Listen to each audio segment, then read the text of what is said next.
Paz do Senhor, eu sou o Diácono Maicon, sou professor da classe de jovens aqui da ADS e neste dia nós vamos estar estudando sobre a lição de número 9, que nós estamos estudando a revista que tem por tema em Josué, o tempo de conquistas.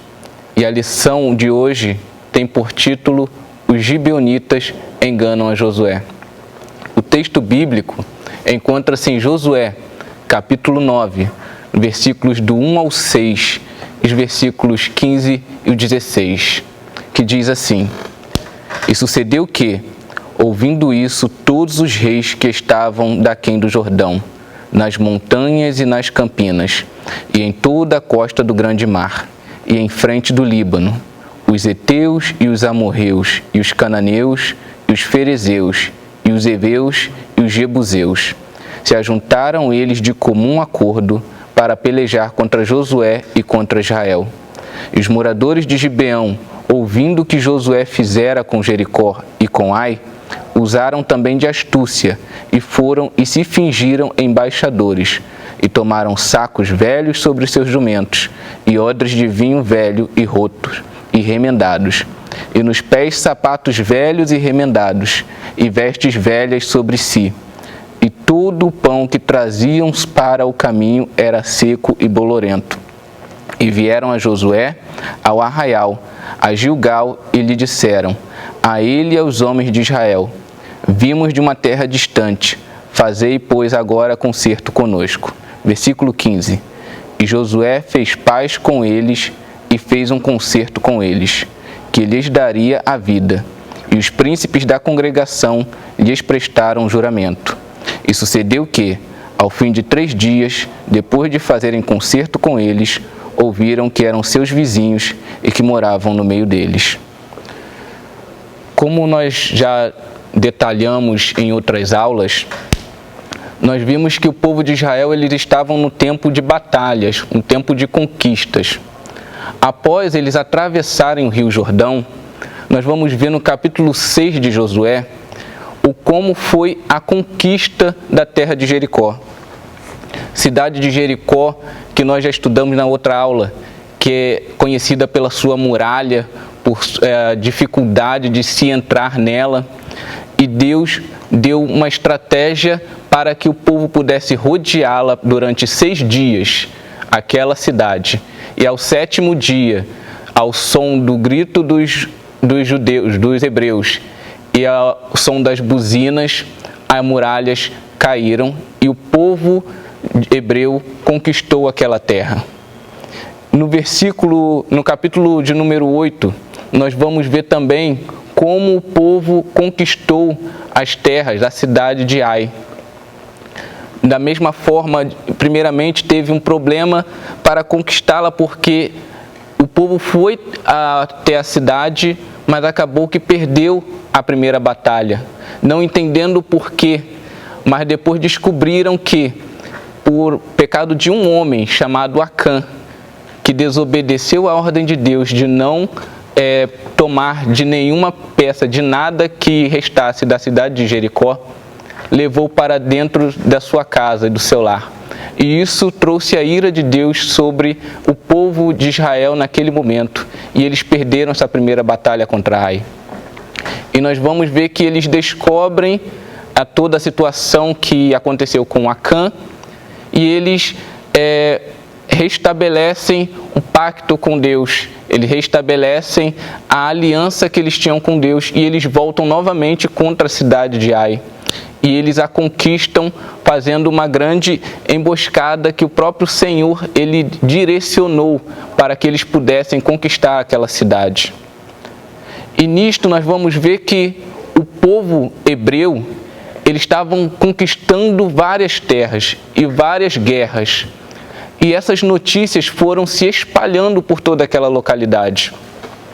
Nós vamos ver que o povo, todos os moradores na terra de Canaã, eles começaram a ouvir dessas guerras, dessas batalhas que o povo hebreu estava vencendo.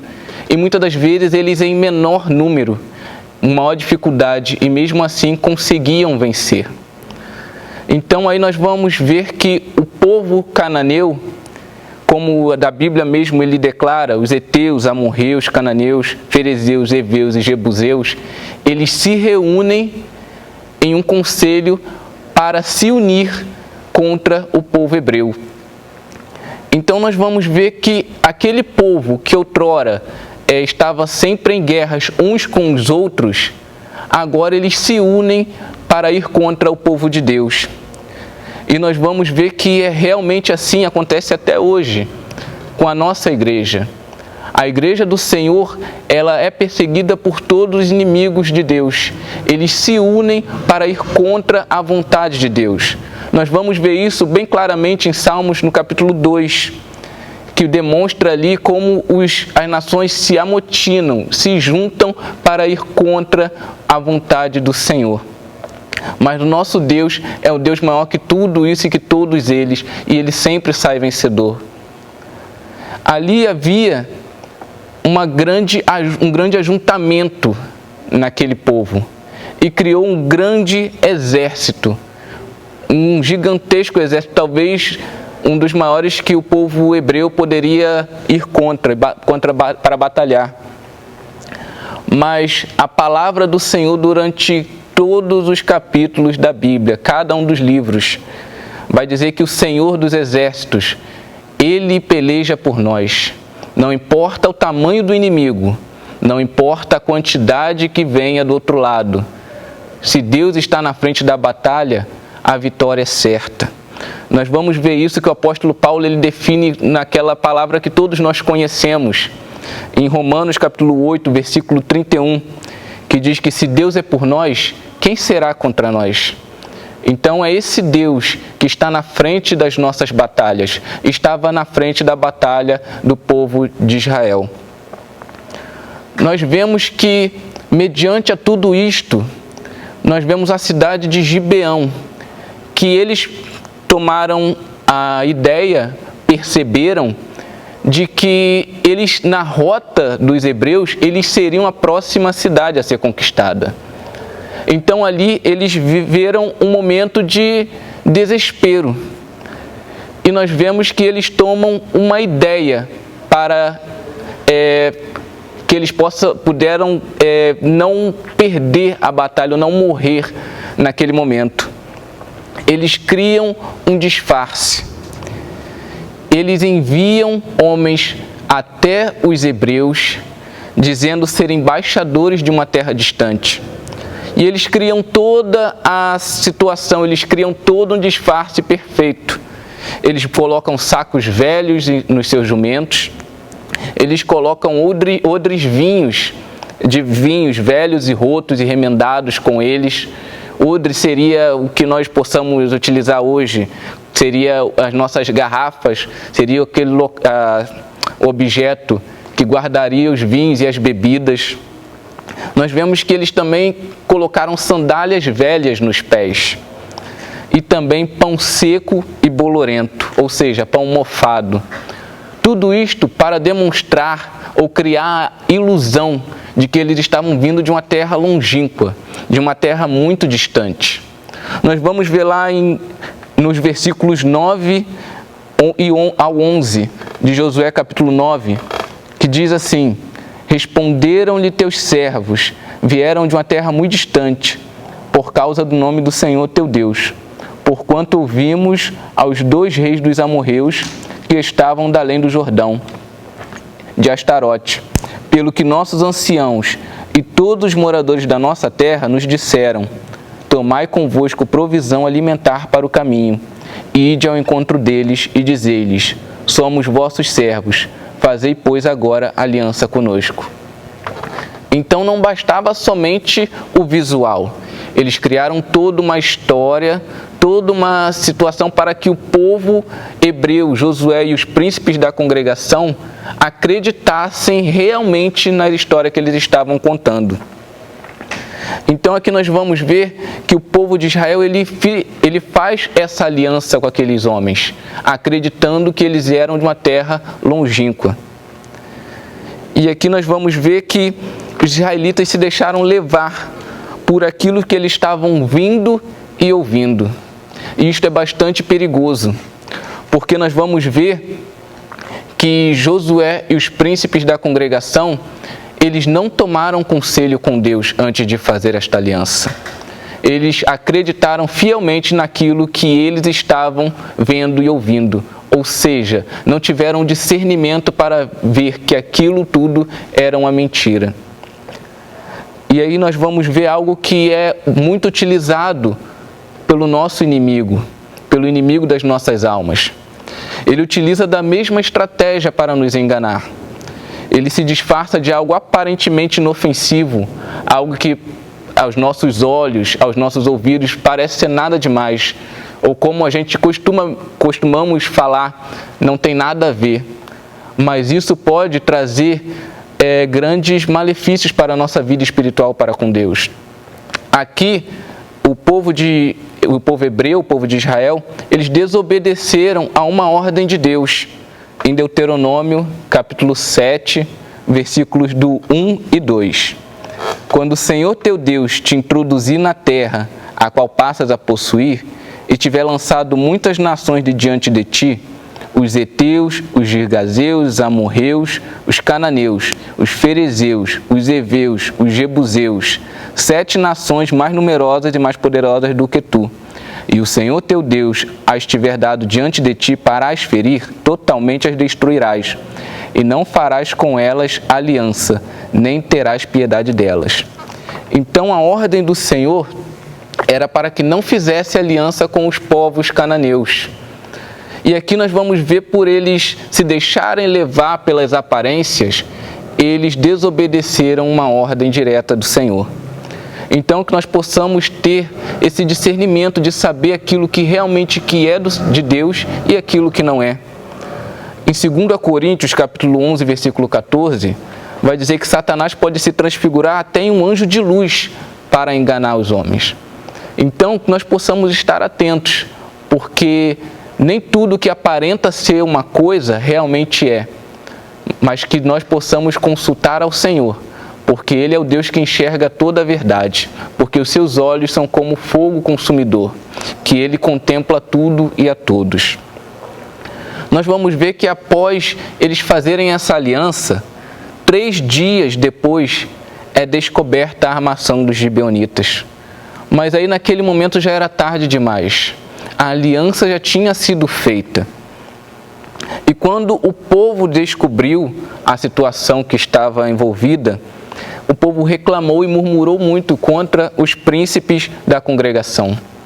E aqui é algo interessante, porque todas as outras vezes que o povo murmurava, Deus se irava contra o povo.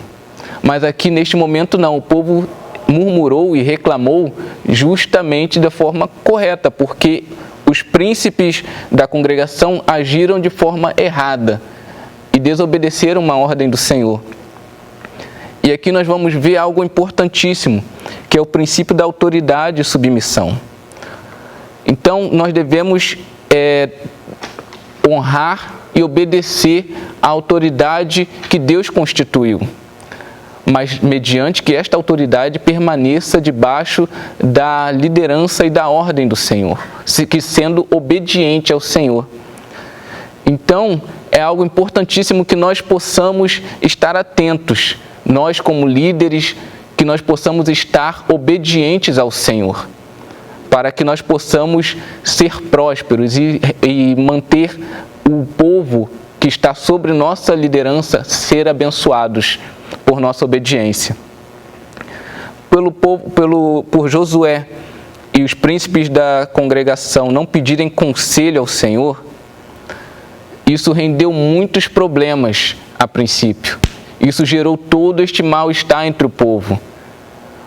E aí nós vamos ver que eles não mudaram os termos da aliança de paz. Eles mesmo descobrindo, eles mantiveram aquilo que eles prometeram. Pois eles juraram diante de Deus, usaram o nome de Deus para afirmar aquela aliança de paz. E se eles quebrassem essa aliança, a ira do Senhor cairia grandiosamente sobre eles, porque Deus honra as nossas promessas e os nossos juramentos. Nós vamos ver lá em 2 Samuel capítulo 21, no versículos 1 e 2, que diz: Houve em dias de Davi uma fome de 3 anos consecutivos. Davi consultou ao Senhor e o Senhor lhe disse: há culpa de sangue sobre Saul e sobre a sua casa, porque ele matou os gibeonitas. Então não eram dos filhos de Israel, mas do resto dos amorreus. E os filhos de Israel lhes tinham jurado poupá-los. Porém Saul procurou destruí-los no seu zelo pelos filhos de Israel e de Judá. Aqui nós vamos ver como Deus tem zelo pelo nosso juramento, pelas nossas promessas. Mediante a este juramento ter sido feito lá atrás com Josué e os príncipes da congregação, Saul, ele quebrou este juramento matando alguns gibeonitas, derramando o sangue dos gibeonitas. E isso trouxe grandes infortúnios para Israel. Israel teve uma seca de 3 anos, que isso gerou uma fome grandiosa naquele lugar. Então, nós vemos que Deus, ele zela não somente pela sua palavra, mas também pela nossa. Ele espera que nós juremos e cumpramos aquilo que nós prometemos. Que nós possamos ter a nossa palavra, como em Mateus capítulo 5, versículo 37, que diz: seja, porém, o vosso falar sim, sim e não, não, porque o que passa disso é de procedência maligna. Então, que nós possamos cumprir com as nossas palavras, cumprir com os nossos juramentos, porque Deus, ele honra as alianças firmadas. Um grande exemplo disto é o exemplo do casamento. Um homem e uma mulher vão diante do Senhor, diante de Deus, fazer um juramento, uma aliança de que eles seriam fiéis um ao outro durante toda a sua vida, que eles se manteriam unidos em uma só carne, amando e respeitando um ao outro, até que a morte separe. E aqui nós vamos ver que Deus, ele odeia a quebra de aliança. Em Malaquias capítulo 2, versículo 16, vai dizer que Deus odeia o divórcio. Deus, ele espera que nós cumpramos as nossas alianças firmadas. E sempre que houver quebras de alianças, haverá coisas ruins vindo sobre a vida daquele que quebra aliança. Porque a maldição do Senhor cairá sobre ele. Porque a ira do Senhor virá sobre quem não promete e não cumpre, quem não cumpre as suas alianças firmadas. Nós vemos que após a aliança firmada entre o povo e os gibeonitas, Josué, ele naquele momento, ele sem poder quebrar essa aliança, ele traz um juízo sobre aquele povo. Tudo isto sendo direcionado por Deus, agora sim direcionado por Deus. E aqui nós vamos ver que no versículo 21, que os príncipes, eles sugerem que os gibeonitas se tornassem servos de toda a congregação. E aqui nós vamos ver Josué, ele indo em frente e tomando a palavra de toda aquela congregação e não trazendo este juízo para que eles fossem escravos ou servos de toda a congregação, mas sim somente do santuário de Deus. E Josué os dá como cortadores de lenha e tiradores de água. Então, naquele momento, os gibeonitas, eles se tornam servos do santuário de Deus. É interessante como, ao mesmo tempo, houve a punição e uma bênção.